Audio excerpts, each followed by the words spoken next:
What's cooking, everyone? It is officially spooky season. Ball Bay's favorite time of the year, with Halloween just around the corner. And if there's anything that we should love about Halloween, it's pumpkins. That's why today we're making the spookiest, most delicious pumpkin custard filled donuts. Now, if that name already doesn't make your mouth water, just wait. Crispy and sugary outside with the most amazing pumpkin custard oozing from the inside. These donuts are going to be absolutely amazing. せーのでもそんなんじゃダメもうそんなんじゃほら心は進化するよもっともっと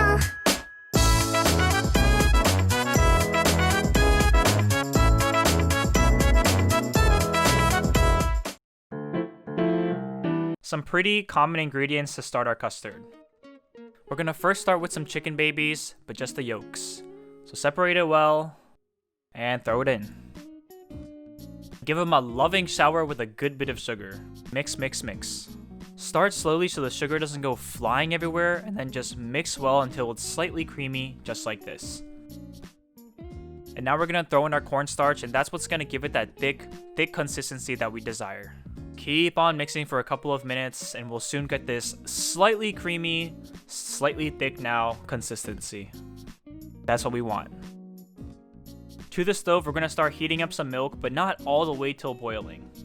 Real quick stir, and when it reaches that point when small bubbles start to surface, and a little bit of steam, it's ready. In increments, we're going to be pouring our hot milk inside of the mixture while stirring non-stop.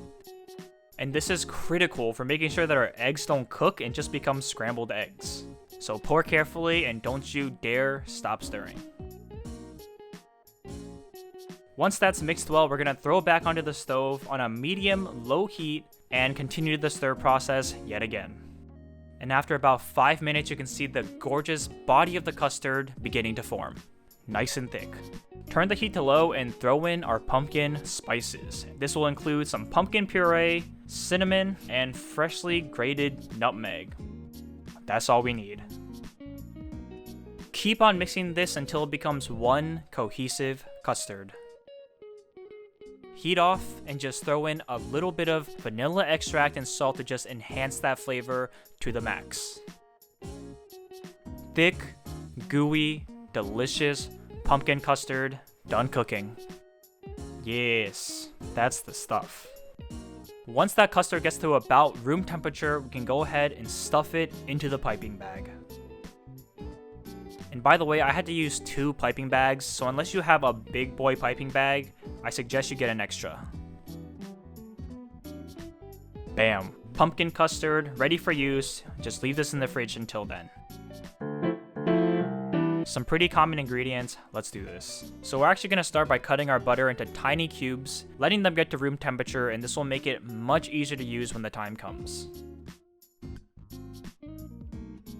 Next, we gotta prep the liquids.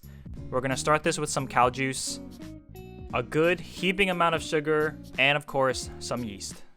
Very, very slight stir, and just leave this out to bloom for a couple of minutes. And now in the mixing bowl, throw in some flour and salt. Both bread and all-purpose flour will work, with just a bit of difference in texture. Bread flour will give it some substance and bounciness, while all-purpose flour is a bit softer and delicate. And by the way, we're just mixing the milk and flour together right now. Finish that off with a couple of beautiful eggs, and start combining and kneading the dough, starting with the spatula just to make it easier at first. Get that into a good solid piece, and start kneading for real, pushing down and out while flipping the dough. At this point, we're going to start adding the butter in increments, just like you see here, and just slowly and firmly kneading the dough and combining it all.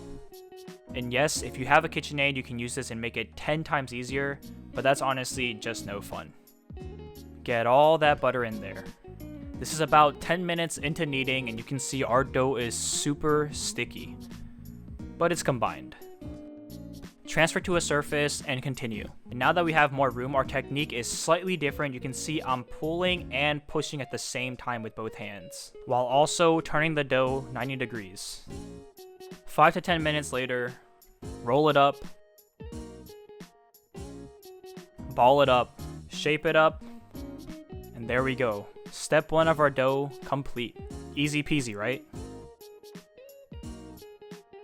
We're gonna cover our precious up very well and just let that rise for 1 to 2 hours or until it's about double its size. And our dough is looking like a big boy now. Give it a few good punches and take it out. Same exact kneading technique, pushing out with one hand and pulling with the other. I guess I'll give you a side view as well. This is honestly an extremely satisfying feeling right here. Some final kneads to shape it back up and get it circular. Just like this, and we're ready to roll, literally. Dust a generous amount of flour on your workspace and throw the dough down. I always like to initially shape dough with the hands, then bring out the rolling pin. A few initial rolls up and down just to get it started, and then just slowly work the dough until you get a nice, even sheet. No need to rush this process, the donuts will come soon enough. And now we got a handy dandy cookie cutter, and I probably should have mentioned that you need this. Well, now you know. By the way, all of the dough that you miss with this cookie cutter, just bundle it back up, knead it again real quickly, and then just roll it back out and continue the process yet again. Bam, just like that. About 1/2 inch in height for now, because we're gonna let this rise for another 30 minutes to an hour. Now things are looking nice and fluffy. Expanded 1.5 times its size, let's do this. Heat up some oil to about 300 degrees, or until you see some chopstick bubbles. That's how you know it's good. Drop our babies in. And these babies cook very quickly. I suggest a maximum 2 minutes on each side. But the best way to check is with your eyes. Just flip them over, and once you see that beautiful golden brown, one side is done.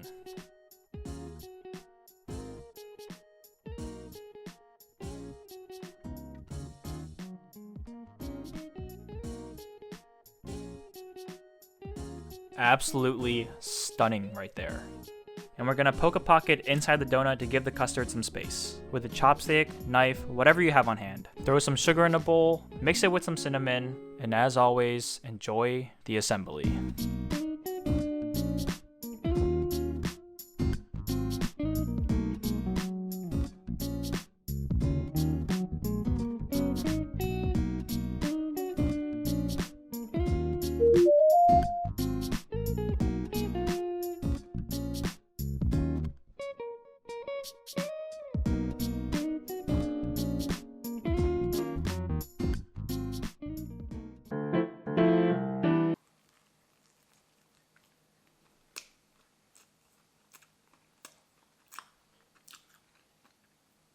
My goodness, that is just a heavenly dessert right there. I love the crispy outside with the sugar and cinnamon just slightly coating the whole thing. Then when you finally get to the middle, that pumpkin custard explosion that is just to die for. Now with this current recipe, the donut is not overbearingly sweet, which is what I absolutely love. If you want it a little bit sweeter, you can add more sugar in both the custard and the donut. It's really just up to preference. No matter what, the donut is still gonna taste amazing. You can put anything you want inside a donut like this, including custard, jelly, things of that sort. And if you really just want regular vanilla custard, you can follow this same exact recipe, but just leave out the cinnamon, nutmeg, and pumpkin when you're making the custard. But if you're feeling festive, you gotta go for it. This flavor really does give Halloween vibes, but you can eat this any time of the year, I promise. Nobody's gonna judge you. I'm not gonna judge you. Don't worry about it. If you bring these to a party, you will definitely be the star of the show. Don't forget to subscribe, share. Next week, new Halloween recipe, maybe? Stay tuned to find out. Chop that like button. ふわふわるふわふわりあなたが笑っているそれだけで笑顔になる神様ありがとう運命のいたずらでもめぐに会えたことが幸せなの I love that crispy outside with the sugar and cinnamon.